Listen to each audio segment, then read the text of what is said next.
Kanchipuram వకుడా silks. నాణ్యత మా ప్రాధాన్యత. మదీనాగూడ, మియాపూర్, హైదరాబాద్ లో త్వరలో శుభారంభం.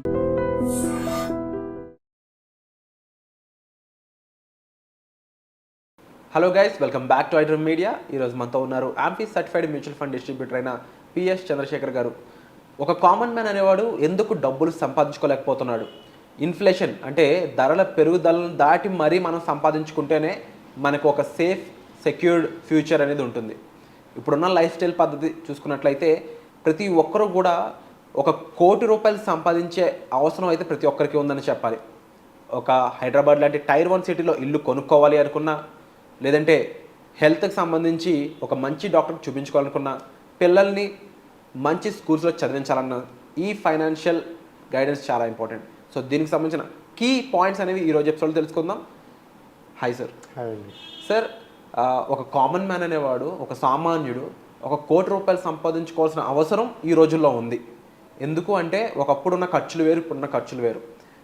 రెంటల్స్ అని చూసుకున్న ఒక 20,000, పిల్లల స్కూల్ ఖర్చులు చూసుకుంటే నెల నెల ఇంకొక 20,000, అలా ఓవరాల్గా నెసిటీస్కి ఒక 50,000 పైన అయిపోతుంది. సో ఇలాంటి టైంలో ఒక సామాన్యుడు ఇంకా సంపాదించుకోలేకపోతున్నాడంటే అది చాలా రిస్క్తో కూడుకున్న సిచ్యువేషన్ అని చెప్పొచ్చు. దీనికి ఎటువంటి ప్రొడక్ట్స్ కానీ ఎటువంటి ఫైనాన్షియల్ రిక్వైర్మెంట్స్ ఉన్నాయి మనం ఫుల్ఫిల్ చేసుకోవడం ద్వారా డబ్బులు సంపాదించుకోగలం అనడానికి? విరాట్ గారు, ఇప్పుడు ఒక కామన్ మ్యాన్ ఎందుకు పెద్ద కార్పస్ అనేది క్రియేట్ చేయలేకపోతున్నారో మాట్లాడదాం సార్ ఇవాళ. సార్, ఇంకా చాలామంది జనాలు, అంటే నేను మ్యూచువల్ ఫండ్ డిస్ట్రిబ్యూటర్ కాబట్టి నేను మ్యూచువల్ ఫండ్స్ గురించి ఎక్కువ మాట్లాడతాను. సో అది ఎగ్జాంపుల్ తీసుకుని మనం మాట్లాడుకుందాం సార్. అంటే పాతకాలం నుంచి చూస్తుంటే సార్, ఈ ఎఫ్డీలు, ఫిక్స్డ్ డిపాజిట్లు, రికరింగ్ డిపాజిట్లు అనేది వేసుకుంటూ అలవాటు అయిపోయిందండి. ఓల్డ్ ప్రొడక్ట్స్ అలాగే చిట్టీలు కూడా వేస్తూ, అంటే వాళ్ళకి అప్పుడు ఏంటంటే సార్, ఒక వెల్త్ క్రియేట్ చేయాలనే ఒక ఇది లేదు, సెన్స్ ఉండేది కాదు. అంటే సేవ్ చేస్తే చాలు, అంటే మనం ఒక 10,000 వచ్చిందంటే ఒక 2,000, 3,000 మనం సేవ్ చేయగలిస్తే బ్యాంక్లో సేఫ్గా ఉంటే చాలు అనుకునేవారు. సో అప్పుడు ఈ ఫిక్స్డ్ డిపాజిట్స్ ఇవన్నీ నడిచేవి. సో ఇప్పుడు ఆలోచనలు మారిపోయాయి సార్. ఎందుకంటే ప్రతి ఒక్కరూ వాళ్ళ డబ్బుల్ని ఇన్వెస్ట్ చేస్తూ ఒక వెల్త్ క్రియేట్ చేయాలనేది ప్లాన్ చేస్తుంటారు. ఈరోజు కూడా సార్ మ్యూచువల్ ఫండ్స్లో ఇన్వెస్ట్ చేసే వాళ్ళు చాలా తక్కువ మంది. ఫర్ ఎగ్జాంపుల్, నేను ఎంఎఫ్డీని, నాకు చాలామంది కస్టమర్స్ కాల్ చేస్తారు, కాల్ చేసి ఎంక్వైరీ చేస్తుంటారు, కానీ ముందుకు వెళ్ళరు.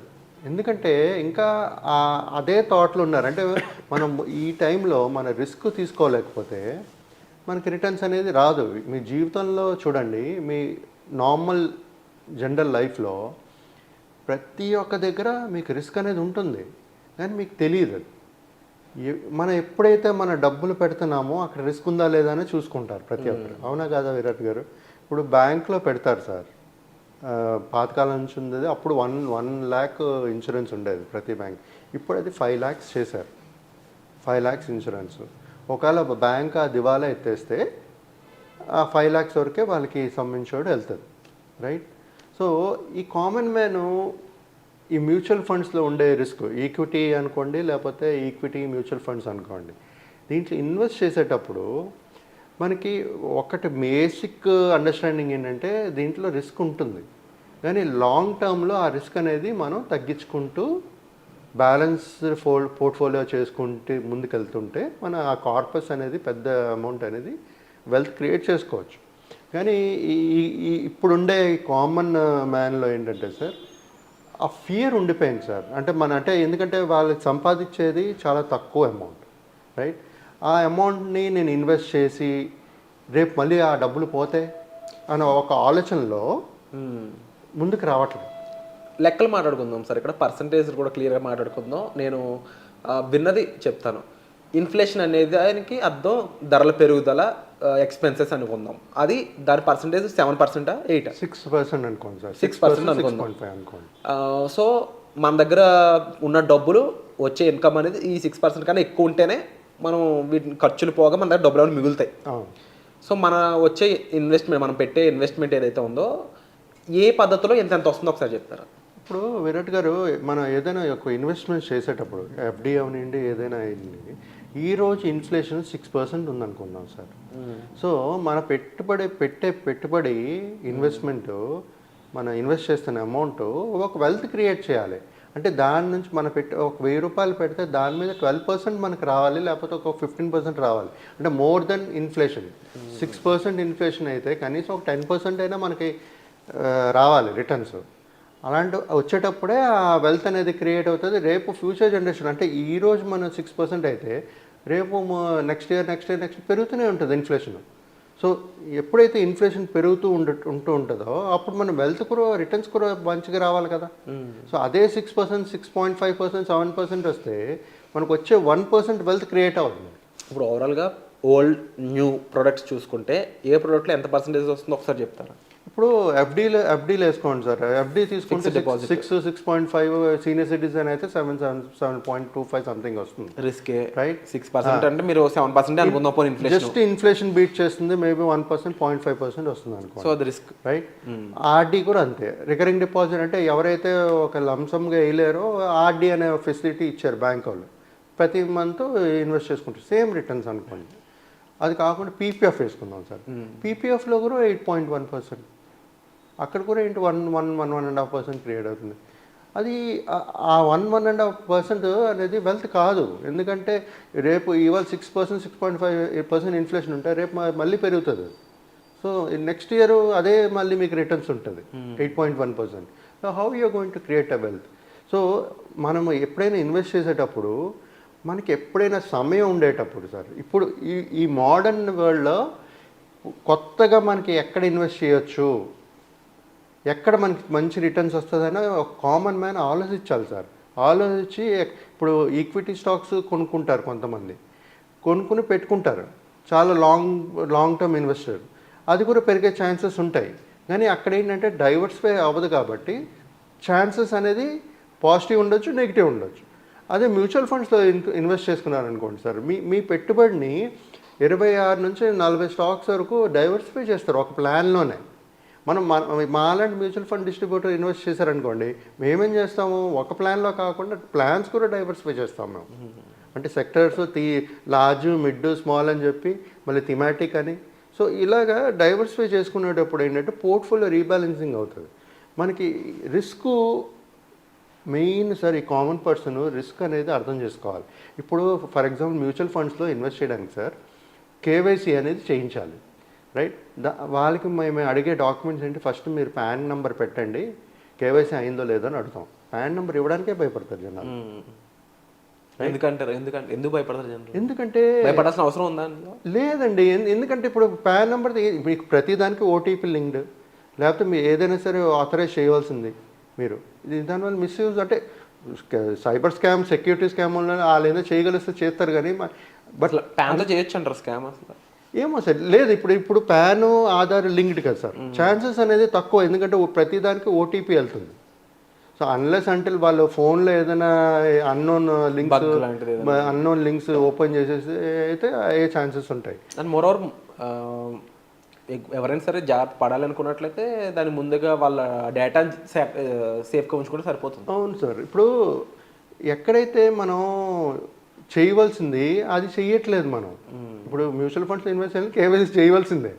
మీరు కేవైసీ అది మీరు మాతో కలిసి పర్సనల్గా కలిసి చేసుకోండి, లేకపోతే మాకు డాక్యుమెంట్స్ పెట్టినా మేము చేస్తాం, లేకపోతే మీరే మీకు లింక్ చేసి పంపిస్తాం, మీరు చేయండి. ఏదో ఒకటి చేయాలి కదా. అంటే కొత్త ప్రొడక్ట్స్లోకి రాకపోవడానికి ఇవే భయాలంటారా? ఇదే ఉండొచ్చు సార్ మెయిన్ రీజన్స్. బ్యాంక్లోకి వెళ్ళి బ్యాంక్ పర్సన్ నమ్మినంతగా చాలా మంది ప్రతి ఒక్కరి ఫియర్ ఇదే సార్. మా గ్యారంటీ ఏంటి, మాకు దీంట్లో ఫ్రాడ్ లేదని ఏంటి గ్యారంటీ, ఇదే అనుమానాలు ప్రతి ఒక్కరికి.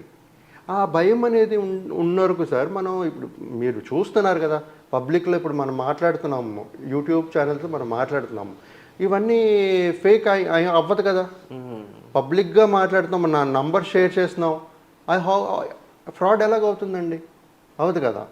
సో అంత డౌట్, ఇంకా డౌట్ ఉందనుకోండి, మీరు పర్సనల్గా వచ్చి కలిసి చేయించుకోండి, మీ ముందే చేస్తారు కదా. సో ఆ రిస్క్ సార్, రిస్క్ అనేది లైఫ్లో ఉంటుంది. ప్రతి ఇన్వెస్ట్మెంట్స్లో కానీ ప్రతి లైఫ్లో ఒక రిస్క్, ఫియర్ అనేది ఉంటుంది. దాన్ని ఓవర్కమ్ ఎలా చేయాలి, దాని నుంచి వెళ్ళి ముందు ఎలాగ ఇన్వెస్ట్ చేయాలని ఆలోచించుకుని ఇన్వెస్ట్మెంట్స్ అనేది చేయాలి. లేకపోతే వెల్త్ క్రియేట్ అవుతుంది. లేకపోతే మీ లైఫ్ ప్రతి నెక్స్ట్ జనరేషన్స్ కూడా అలాగే ఉంటుంది. మీరు సేవింగ్స్ చేస్తే సరిపోదు, ఇన్వెస్ట్ చేసి వెల్త్ క్రియేట్ చేసుకోవాలి. ఇన్వెస్టింగ్ అని చేయాలి, సేవింగ్స్ కాదు ఇప్పుడు కావాల్సింది. మనం మీ పిల్లలు భవిష్యత్తులో బాగుండాలంటే ఇన్వెస్ట్ చేయాలి, నాట్ సేవింగ్. ఆర్డీస్ కాదు, పీపీఎఫ్లు కాదు. సో ఈ విధంగా చేసుకుంటూ వెళ్తేనే వాళ్ళకి కార్పస్ అనేది క్రియేట్ అవుతుంది సార్. 1 crore అవనండి, 2 crores అవనండి, 3 crores అవనండి, ఆ స్తోమత బట్టి స్టార్ట్ చేయాలి. మీకు అంత భయం ఉండేటప్పుడు ఒక 1000 రూపాయలతో స్టార్ట్ చేయండి. మీకు ఒక 3 సంవత్సరాలు 5 సంవత్సరాలు ఆగితే మీకే కనబడుతుంది. అప్పుడు మీరే ఇంక్రీజ్ చేస్తారు. నమ్మకం అనేది ఫస్ట్ స్టార్టింగ్ రాదు, బట్ నెమ్మదిగా మనం ఎప్పుడైతే స్టార్ట్ చేస్తూ వెళ్తామో ఆ కాన్ఫిడెన్స్, ఆ భయం అనేది పోతుంది. అది చేస్తే కానీ రాదు. సో ఫస్ట్ థింగ్ ఇక్కడ ఇన్ఫ్లేషన్ దాటి అంత పర్సెంటేజ్ ఇచ్చేది ఈ mutual funds, equity, latest products అనుకోవచ్చు. ఎందుకంటే చాలా కొత్త వాళ్ళు ఇంకా రావాల్సి ఉంది. ఆల్రెడీ ఓల్డ్ పీపుల్ ఎక్కువ మంది లేరు, ఓల్డ్ ఇన్వెస్టర్స్ అనేవాళ్ళు. వాళ్ళందరూ హోప్ఫుల్లీ మంచి పర్సంటేజ్ ఆఫ్ రిటర్న్స్ అయితే గెయిన్ చేస్తూ ఉన్నారు. ఇంకా న్యూ ఏజ్ ఇన్వెస్టర్స్ అనేవాళ్ళు ఎక్కువ ట్రెడిషనల్ పద్ధతిలోకి వెళ్ళిపోతున్నారు, బ్యాంక్ లాంటి వాటికి అని మీరు చెప్పారు. ఇంకా బ్యాంకులు ఇచ్చేది కాస్త 7%, ఇన్ఫ్లేషనే 6%. సో మనం ఒక బెటర్ పర్సెంట్కి వెళ్ళాలంటే లేటెస్ట్ ప్రొడక్ట్స్ చెప్తున్నారు. ఇవి ఎంత పర్సెంటేజ్ రిటర్న్స్ ఇస్తాయి? ఇప్పుడు ఆన్ యావరేజ్ సార్, యాక్చువల్గా మన ఇప్పుడు ఇన్ఫ్లేషన్ 6%, నార్మల్ జీడిపి అరౌండ్ 6+ అనుకోండి. ఆన్ నామినల్ జీడిపి చూసుకుంటే 12%, 12 to 15% మధ్యన వచ్చే ఛాన్సెస్ ఉంటుంది. డబుల్. కానీ మ్యూచువల్ ఫండ్స్లో ఎప్పుడు సార్ మేము ఏమని చెప్తాం అంటే mutual funds returns are not guaranteed. It is subjected to the market risk. But minimum 12 అనేది ట్రాక్ రికార్డ్ చూసుకోండి సార్. మీరు ఇప్పుడు నేను చెప్పక్కర్లేదు, మ్యూచువల్ ఫండ్ డిస్ట్రిబ్యూటర్ మీరు ఏదైనా గూగుల్ చేసి చూడండి, ట్రాక్ రికార్డ్ చూసారనుకోండి, ఏదైనా ప్లాను 10-12% వస్తుంది. అదే పర్సంటేజ్ తీసుకుని మీరు ప్లాన్ చేసుకోండి, మీకు వెల్త్ క్రియేట్ అవుతుంది కదా. అంటే అది ఏ ఫండ్ అయినా అలా ఇవ్వగలదంటారా, లేదంటే త్రూ మ్యూచువల్ ఫండ్ డిస్ట్రిబ్యూటర్తో వెళ్తేనే అలాంటి రిటర్న్ వస్తుంది అంటారా? లేదు, ఏ ప్లాన్ తెలియాలి సార్, ఎక్కడ పెట్టాలి, ఏ సెలక్షన్ ఆఫ్ ప్లాన్ కూడా చాలా ఇంపార్టెంట్. ఎందుకంటే మీరు తీసుకునే డెప్ట్ ఫండ్లో పెట్టారనుకోండి, ఏమొస్తుంది, మళ్ళీ బ్యాంక్ లాగే వస్తుంది. ఈక్విటీ ప్లాన్లో పెట్టాలనుకోండి, ఈక్విటీ ప్లాన్లో ఏంటంటే మనం ఫస్ట్ స్కీమ్ సెలెక్షన్ చేయాలి, డైవర్సిఫై చేయాలి, దాని తర్వాత ఫండ్ పర్ఫార్మెన్స్ రివ్యూ చేస్తూ ఉండాలి రెగ్యులర్గా, 2 yearsకి అట్లీస్ట్ వన్స్. లాంగ్ టర్మ్ అయి ఉండాలి, ఇన్వెస్టర్ ఎప్పుడు లాంగ్ టైం అయి ఉండాలి. అయ్యేటప్పుడే అంటే ఎంత పర్సెంటేజ్ అన్నారు, బాగుంది, బట్ రిస్క్ ఉండదా ఇందులో? రిస్క్ ఉంటుంది సార్, అదే చెప్తున్నాను. Mutual funds are subjected market risk అన్నాను కదా. రిస్క్ తీసుకుంటేనే కదా సార్ మనకి ఏదైనా వచ్చేది. మరి రిస్క్ ఇప్పుడు సార్ మీరు డ్రైవింగ్ చేస్తారు, డ్రైవింగ్ రాదు, మీరు నేర్చుకుంటారు, ఏం చేస్తారు మీరు? ఫస్ట్ పడతారని భయం ఉంటుందా? ఛాన్సెస్ ఉంది. మరి నేర్చుకుంటారా? కారు డ్రైవింగ్కి వెళ్తారు క్లాసెస్, మీకు ఏం తెలియదు, ఫస్ట్ ఏం నేర్పుతారు? మీకు స్టీరింగ్ ఒకటే ఇస్తాడు, మిగతా గేర్లన్నీ ఆయనే తీసుకుంటాడు కదా. సో ప్రతి దాంట్లో రిస్క్ ఉంటుంది సార్. రిస్క్ ఎప్పుడైతే మనం తీసుకోగలమో, ఇప్పుడు నేను 10,000 సంపాదిస్తున్నాను, నేను రిస్క్ ఒక 1,000 రూపాయలు తీసుకోగలను. ఆ 1,000 రూపాయలు పెట్టి చూడండి, మీకు కనబడుతుంది, రిటర్న్స్ కనబడుతుంది. అప్పుడు మీరు పెంచుకోండి. ఓకే, సో పాసిబిలిటీస్ ఉన్నాయి అంటారు. And at the same time inflation కన్నా బెటర్, డబల్ ఆల్మోస్ట్ చెప్పాలి అంటే.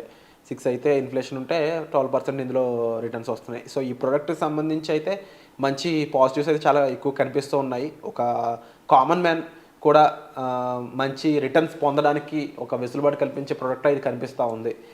బట్ డెఫినెట్లీ ఇంకా చాలా విషయాలు తెలుసుకోవాల్సిన అవసరం అయితే ఉంది. ఆ విషయాలు తెలుసుకోవాలి అనుకున్నట్లయితే మీరు డిస్ప్లే అవుతున్న నెంబర్స్ కాల్ చేసి సార్ని అడగవచ్చు. అండ్ వీటిపై మరిన్ని ఎపిసోడ్స్ కూడా రాబోతున్నాయండి. సో వచ్చే ఎపిసోడ్లో మళ్ళీ కలుద్దాం. Thank you so much sir. Thank you అండి.